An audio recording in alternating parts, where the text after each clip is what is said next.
Alam niyo yung mga idol, no, yung kung papasok talaga tayo ng vlog mga idol. Kasi ang talaga ang kinukumin ko talaga mga idol, yung 1,000 followers, 2,000, 5,000, 7,000, yan talaga ang tinitingnan ko mga idol bago ko nakipag-engage mga idol sa mga post mga idol.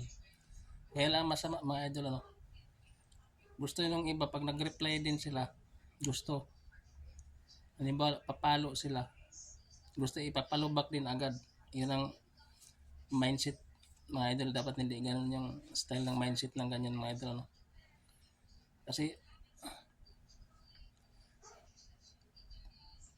malaking bagay rin yun idol kung ano, yung mga comment lang yan ng post kahit hindi ka muna mapalo. Kasi pag hindi napalo mga idol agad, nagpapalubak agad mga idol, yan ang mahirap doon mga idol, ano. Tinitingnan ko mga idol sa followers ko mga idol, minsan sa isang araw 10 yung nag-add follow Yan ang mali mga idol, kasi kung hindi lang sila mapalubak, i-add follow ka na agad.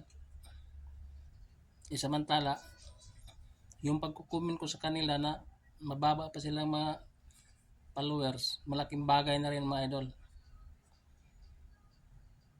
Natataas yung views mga idol, kasi kung sa mga followers ko mga idol, kung makita nila nga nagkukumin ako doon, siyempre i-comment din yung mga idol kasi nag-reply din. Kaya dapat intindihin sana nila din mga idol yung mga 2,000 followers pa, kasi iningatan din namin yung account namin. Kasi nga pag na-restrict mga idol, mahirap katulad sa akin, sa sobra ko nakipag-engage, naka-profile issues ako mga idol. Kaya iningatan ko rin mga idol, kasi sa halip na